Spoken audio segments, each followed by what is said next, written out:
mag-apply na kayo at nang makakuha kayo ng Libreng unit. Zaki. Nanalo ng kotse mula kay Green GSM. Let's go! Let's bold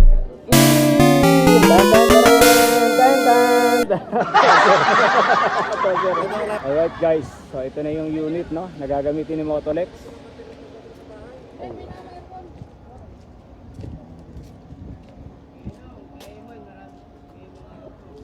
1508. So pag nakita niyo sa kalye, driver niya si Motolex, di ba Paps? Yes! Yan, oh. Okay guys, ito na yung unit na inassign Green GSM kay Motolex. So tara, pasok tayo. Alright. Dahil meron na tayong assign unit, siyempre yung kasama natin poging-pogi si Sir Jello. Kailangan natin munang mag-checklist. Sir, anong muna natin gagawin? So sir, check mo muna kung RCR tayo. RCR. So andito na yan sir no? Siyempre, ang bawat unit ng Green GSM, kumpleto sa dokumento. Bago ka bumiyahe, siguraduhin mong meron ka nito sa iyong sasakyan. May PA. Sir, ano to sir? O RCR. Ito yung CPC. CPC. So, test run tayo just in case na meron tayong event. Yung para sa inyo, Then, ito sir, okay na sir.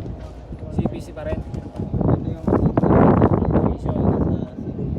Alright. So ilang pages to, marami no? So mas maganda na nakompleto tayo ng dokumento tuwing tayo babiyahe, kaya huwag niyong kakalimutan lagi na i-check ang inyong sasakyan kung yung inyong dokumento ay nakalagay sa inyong sasakyan at sa compartment. So ito, okay? Kompleto sir? Kompleto na sir. Oo. Sige sir, check natin yung buong unit. Kung okay ba yung mga ilaw. Check lang mga parts ng sasakyan. Bago namin pinapacheck nyo sir. Over sa inyong sasakyan. Pagkatapos daling ko ron. Signal light. So ito sir yung checklist no? Ito yung checklist natin sa NHY 1508. So, So, ito nga pala. nakalista naman mga sir, yung list. Okay, naka-assign sa akin yung 1508 ng Green GSM. Siyempre, checklist ko na natin titignan. Taxi badge. Okay, taxi badge. So, road taxi sticker. So, pagdating sa taxi badge and road taxi sticker, kompleto naman siya sir. So, vehicle inspection checklist. Ito yan, sir. Ito naman. ORCR, na-check na natin kanina. Then, vehicle insurance, nandun na rin yan kanina sa dokumento pinakita ko. Brand identity sticker. So, ito yan, yung Green GSM sir. So, yung brand. Green GSM, Green and Smart Mobility. Alright. Battery sir. Check natin yung battery. Yung battery natin ay 36. Yan. 36%. So okay pa yan. Kailangan natin kargahan bago bumiyahe. Then ano sunod siya?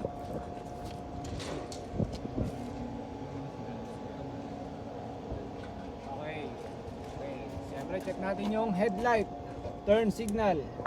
Headlight sir.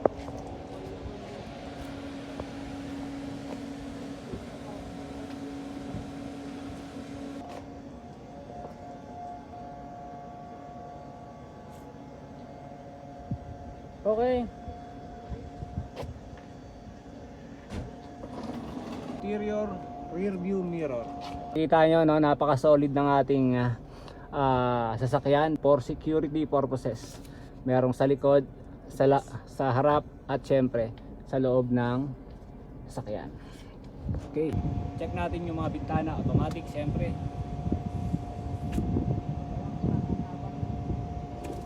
Dalawa. Syempre sa kabila din, up natin.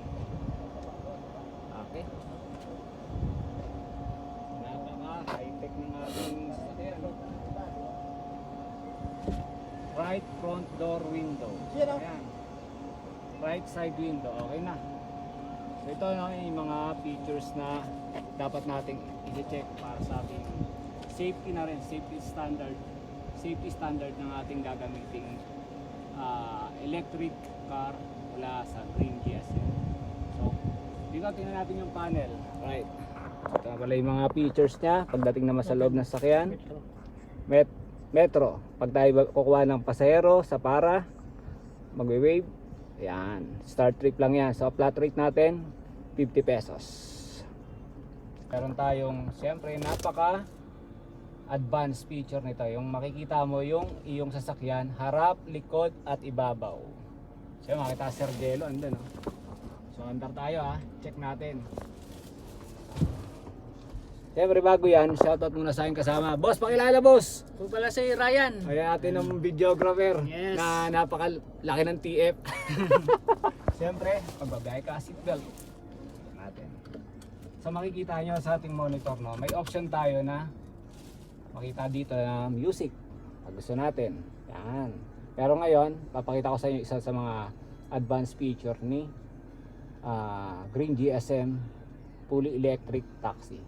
Ang kanyang 360 camera, right? So yan, gaya tayo. Sampa natin sa ating sasakyan, siyempre press power para sa mga kasama nating driver, no? Then makikita nyo na isa sa mga instruction dito sa ating panel.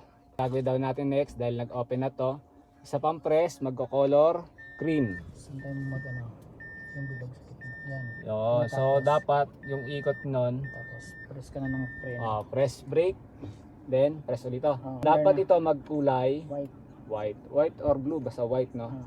Then from park, magpipindot, press tayo rito ng drive. So yun, nakita ba? Tara, kita na. Kita, no? Yun, drive. Ibig sabihin na abante na tayo. Then release the handbrake smoothly. Yan. Then check natin yung 360 degree camera ng VinFast fully electric car ng Green GSM. Kita nyo yan tayo, no? Sa paligid, makita natin yung pag-park natin, kung paano yung clearance. At sa ibabaw, no? Napaka-advanced. So let's go. Try natin. Signal light. Yan. Gumagana na yung kulebro. Magana na.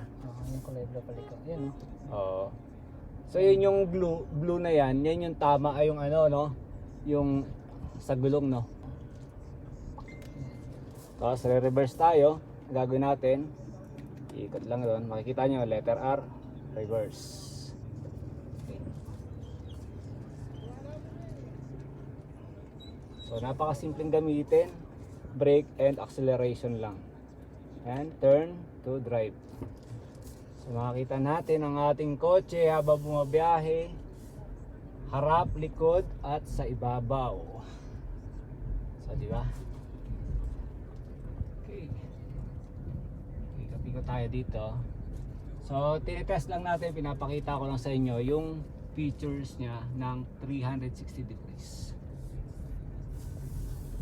Then babalik ulit tayo doon sa aking pinag-parkingan. Kita, sir? Kitang-kita. Yeah. So yun, no? Excited na akong gamitin to sa kalsada at magsimula ng bumiyahe at kumita para sa pamilya. Siyempre abangan nyo. Let's go! Oo, malapit na ang launching ng Green GSM. So magpa-park tayo. Saan ba yung linya natin? Ganito karami yung sasakyan ng Green So, yun, GSM. kita ba yung background natin? Yeah. Sasakyan.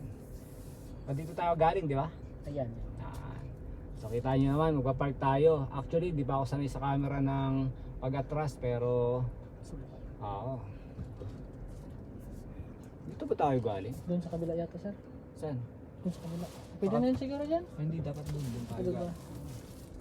Ay, parang sarado dyan no? Nag-road trip pa tayo. Kasya ba dyan? Hindi, hindi. Alanganin. Kasya. Kasya yan. Kasya ba? Sige. Sabi ng gulong, kita ko yun, no? Ang maganda, kita, di ba, yung may bakal. Alam mo kung may tatamaan ka. Ay, Di ba? sensor niyan. Grabe. Galing. Tayo nyo naman, no? Kitang-kita sa taas kung may babanggaan ka o wala. Ang galing! Wow! Wow. Electric car. Ayan, apart tayo, reverse tayo.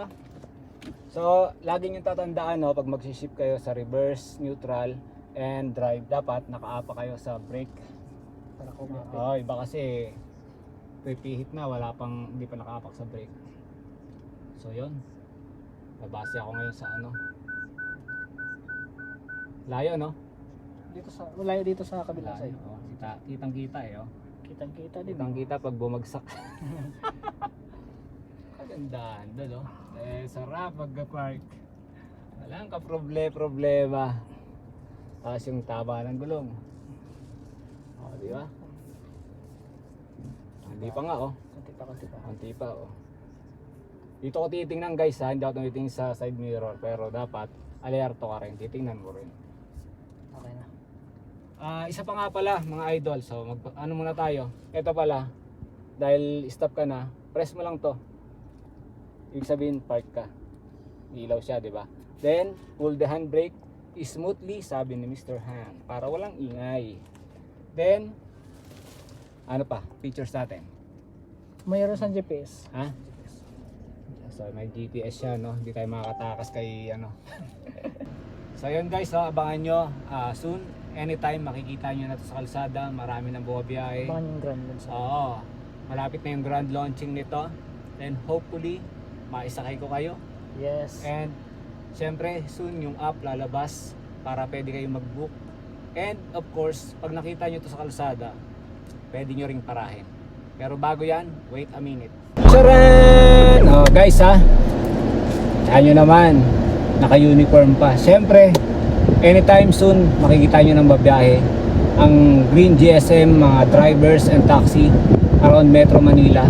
At syempre, pwede kayong mag-book o kaya naman pwede kayong pumara para ma-experience nyo ang pagsakay at paggamit ng fully electric car mula kay Green GSM. So see you guys, magkita-kita tayo and hopefully maisakay ko kayo.